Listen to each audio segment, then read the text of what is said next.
They told me they were maxed out. That's the exact phrase my father used. We're maxed out, sweetheart. This was 3 years ago, when my son Noah was 6 years old, and the cardiologist at Sick Kids in Toronto had just told us he needed a ventricular assist device implanted as a bridge to transplant. The estimated cost, not covered by OHIP, the deposits, the out-of-province specialist fees, the private rehabilitation facility my husband and I had been advised to consider, came to just over $47,000, Canadian. My parents lived 40 minutes away in Oakville. My father had retired at 62 from a senior engineering position at a firm in Mississauga. They owned their home outright. They drove newer cars. They took a trip to Portugal the previous spring. But when I called them, when I sat at the kitchen table with my hands shaking and explained that my son's heart was failing and that the public system would cover the surgery itself, but we needed funds to cover everything around it, the gap costs, the things that fall through the cracks of a system that's good, but not perfect, my father said, they were maxed out. That they'd had unexpected expenses, that they wished they could help but their hands were tied. My mother got on the phone after him and she cried. She said it was killing her. She said she would pray for Noah every single day. I believed them. I don't know what's worse, believing them, or what I found out 18 months later. My name is Claire, and I'm 31 years old, and I need to tell you what happened to my family. Noah was diagnosed with dilated cardiomyopathy when he was 4. For almost 2 years, we managed it with medication, with monitoring, with quarterly trips down to Toronto from our home in Guelph. He was a funny kid. He loved construction trucks and hated wearing socks, and had this way of laughing where he'd throw his entire body into it, just fall sideways from the force of it. He made friends with every nurse he ever met. He remembered their names. He'd ask about their weekends. When the cardiologist told us the medication was no longer enough, that his heart function had declined to a point where intervention was necessary, my husband Daniel and I had maybe $14,000 in savings. We both worked. I was a dental hygienist. Daniel drove for a logistics company, but between the mortgage on our small house in Guelph, Noah's ongoing medical costs, and just the ordinary weight of being alive in this country at this particular moment in time, $14,000 was what we had. OHIP is remarkable. I want to say that clearly. The surgery, the hospital stay, the cardiologists, the follow-up, the public system, carried us through things that would have bankrupted us in another country. But there are edges, there are gaps, there are costs that fall outside the coverage in ways that are quiet and not publicized, and that you only discover when you're already drowning. The private rehabilitation coordinator. The second opinion from a specialist in Montreal whose waiting list was 18 months on the public side but 4 weeks privately. The medical-grade equipment for home monitoring, the lost income, when Daniel took 3 weeks unpaid to be at the hospital. $47,000. That was the number that stood between us, and being able to say we had done absolutely everything. My parents said they were maxed out. My mother-in-law sent us $8,000 from her pension savings in Winnipeg. She called it Noah's Fund, and she cried on the phone, and I cried too. Friends organized a fundraiser at the community center. Colleagues at the dental clinic I worked at did a collection. Strangers on the internet who had seen a post Daniel made sent $20, $50, $100. A woman in Sudbury, who had never met us, sent a card with $140 in it and wrote that she was sorry she couldn't do more. We got there. We got Noah the help he needed. He had the surgery in the fall, and he spent 6 weeks in hospital. And when he finally came home, he was pale and tired and still the funniest person I had ever met. He asked the discharge nurse if she wanted to see his scar. She said yes. He lifted his shirt with enormous pride. My parents visited him in hospital twice. They brought flowers both times. They cried and said how relieved they were. They never once mentioned the money they hadn't given us. I found out what they had done with it 14 months later, and it wasn't even through something dramatic. It was a conversation at my brother's new house. My brother's name is Ryan. He's 34. 2 years older than me, and he'd been renting an apartment in Burlington for years, always talking about buying but never quite getting there. I knew the market was brutal. Everyone in Ontario knows the market is brutal. So when he called me last spring to tell me he and his girlfriend had finally bought a place, I was genuinely happy for him. I asked how they'd managed the down payment given everything. There was a pause on the phone. A strange pause. He said their families had helped out. I didn't think anything of it right away. I was distracted. Noah had a follow-up appointment that week. I filed it away and moved on. Then a few weeks later, I was at the housewarming. It was a nice house, a detached and waterdown. Good neighborhood, good size. And I was in the kitchen with Ryan's girlfriend while Ryan and my father were out in the backyard. And she was telling me how grateful they were. How the down payment would have been impossible without the help. And she mentioned the number almost casually. The way you mention something, you assume the other person already knows. $60,000. My parents had given Ryan $60,000 for his down payment. The same parents who were maxed out when my son needed heart surgery. I stood in that kitchen, and I heard a ringing in my ears that I still remember now. She kept talking. I kept nodding. I have no idea what she said after that number. I went home that night, and I sat across from Daniel at the kitchen table and I told him. He didn't say anything for a long time. Then he said, very quietly, "Are you sure?" I called Ryan the next morning. I asked him directly. He was uncomfortable. He stumbled. He said he hadn't known about our situation, which I do not believe, not fully, because my parents knew every detail of what we were going through, but he said it wasn't something he'd asked for, they'd offered, and he'd been struggling, and it had made the difference. He sounded genuinely rattled. I called my mother that afternoon. I told her I knew about the money. I told her I knew the number. I told her that while I was calling friends of friends and accepting $50 donations from strangers and watching my mother-in-law drain part of her retirement savings to help pay for her grandson's surgery, while all of that was happening, my parents had $60,000 available to give their son a down payment on a house. She cried. She said it wasn't that simple. She said they'd been planning that money for Ryan for years. It had been a separate account, a different thing entirely. She said they hadn't wanted to mix the two situations. She said they loved Noah more than anything. I said, his surgery was in October. You gave Ryan the money the following March. You had it the whole time. She didn't answer. I told her I needed space, and I hung up. My father called 3 times over the next 2 weeks. I didn't answer. He left voicemails in his calm engineering voice saying he wanted to explain that there was context I didn't have, that he hoped we could sit down as a family. I listened to each one and then put my phone face down on the counter. Daniel was steady through all of it. He was the one who kept me from saying things I couldn't take back. Not because he forgave them, I don't think he has, not entirely, but because he kept reminding me that we had Noah, and Noah was well, and we had gotten through it, and that my parents' choices said something about them that had nothing to do with us. I focused on Noah. I focused on his recovery, his cardiac follow-up appointments, the slow, ordinary miracle of watching him run around the backyard again like a child who had never been sick. His laugh was back, the full-body fall-sideways laugh. He'd started grade 2. He had a best friend named Marcus.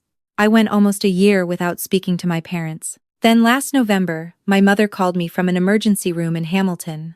My brother Ryan had collapsed at work. 34 years old, no prior history. Collapsed on the floor of the architecture firm where he worked, and been rushed to Hamilton General by ambulance. They had run tests, and the initial results were serious. They needed the family there. I drove to Hamilton. When I walked into the waiting room, my mother threw her arms around me, and I stood very still and let her hold me and did not say anything. My father looked older than I remembered. He reached for my hand and I let him take it. This was not the moment. The doctors explained what they had found. Ryan had been diagnosed with acute liver failure, a combination of factors, an autoimmune condition that had apparently been progressing silently for some time, triggered into crisis by a secondary infection. The prognosis without intervention was poor. With a liver transplant, the survival rates were significantly better, but there were obstacles. He was being assessed for the transplant list. There would be wait times. There were things that could be done to support the public process, but some of them, again, fell into those gaps, those quiet edges. And then the transplant coordinator took my parents aside and had a conversation that my mother relayed to me in pieces over the next few hours. Living donor liver transplant was an option. A portion of a healthy person's liver, transplanted, would regenerate in both donor and recipient. The ideal donor would be a blood relative of compatible type and size. They had done some preliminary assessments. I was the closest match in the family. I want to tell you what it feels like to be told that. To be sitting in a hospital waiting room in Hamilton, still carrying 3 years of grief and 1 year of a particular kind of fury, and to be told that your body is the thing that could save the person whose parents chose his house over your child's heart. I did not say yes immediately. I went home to Guelph that night, and I sat on the floor of Noah's bedroom while he slept, and I watched him breathe, and I thought about what it meant to be the kind of person who helps, and what it meant to be the kind of person who doesn't, and whether those two things were actually different from each other, or whether they were the same thread from opposite ends. Daniel sat with me. He said, "Whatever you decide, I'm with you." He said it once, clearly, and then he didn't say it again, because he knows me and he knows I need space to think and not to be persuaded. I thought about Ryan. He had called me after the housewarming, uncomfortable and stumbling. He had said he hadn't known the full picture. I believe parts of that. Ryan has never been the architect of cruelty. He's always been more of a bystander to it, which has its own costs, its own moral weight, but is a different thing. I thought about whether he deserved to die for our parents' choices. I thought about Noah. I thought about what I would want Noah to be, 25 years from now, if he found himself in a hospital waiting room facing a question like this one. What kind of person I was raising him to be. I called my mother the next morning. I told her I would be tested for the living donor assessment. I told her that if I passed, and if the surgical team cleared me as a candidate, I would agree to the donation. But I told her there were things that needed to happen first. I told her I needed my father to sit across from me and say out loud, not in a voicemail, not through my mother, not with caveats and context, to say out loud that they had the money when Noah was sick, and that they chose not to give it to us, and that this was wrong. Not that it was complicated. Not that it was a different account. That it was wrong. I told her I needed the same from Ryan. Not blame, I wasn't asking him to answer for our parents, but acknowledgement that he understood what his parents' gift had cost. And I told her that I had spoken to Daniel, and that we had agreed on something else. My in-laws had drained savings to help Noah. Friends and strangers had given money they couldn't spare. My mother-in-law in Winnipeg had given $8,000 from her pension. I told my parents that, as a condition of my moving forward with the donor assessment, I wanted them to make whole what other people had given on their behalf. I had the receipts. I had the records. I had kept everything. The total came to just under $31,000. My father called me that evening. He was quiet on the phone in a way I hadn't heard before. He said he'd thought about it. He said yes. We met at my parents' house in Oakville on a Sunday afternoon in December. Daniel came with me. Noah stayed with my in-laws. My father sat across from me at the dining room table, and he said what I had asked him to say. He said it without qualifications, eventually. There were a few moments where he tried to explain and I waited, and then he found his way back to the words. He looked at the table while he said them. When he was done, he looked up at me, and his eyes were wet, and I didn't look away. My mother held my hand and didn't speak. I completed the living donor assessment in January. The surgical team at Toronto General cleared me as a candidate. The process took several weeks and involved more appointments than I expected, and a kind of quiet fear that I sat with privately because I didn't want Daniel to see it. Not because I doubted the decision, but because the body has its own relationship with fear that exists separately from the mind's certainty. Ryan's transplant was scheduled for late February. The night before the surgery, my mother called me. She asked if I was scared. I told her yes. She was quiet for a moment. Then she said she was sorry. She said it the way people say it when they have finally run out of other things to say, when they've pushed through all the layers of self-protection down to the plain fact of it. I'm sorry. I told her I heard her.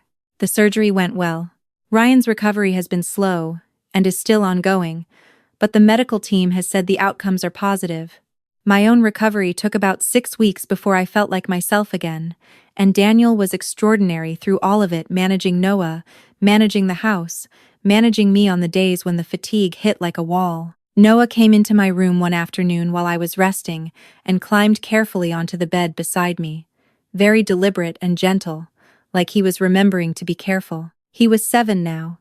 He had his father's eyes and my stubbornness, and a scar on his chest that he still showed to anyone who asked, with great pride.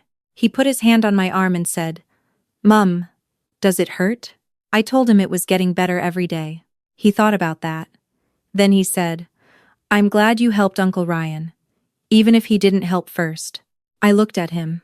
I asked him where he'd heard that. He said he'd figured it out. He said he listened. I've thought about that a lot since then. I've thought about what our children absorb when we think they're not paying attention.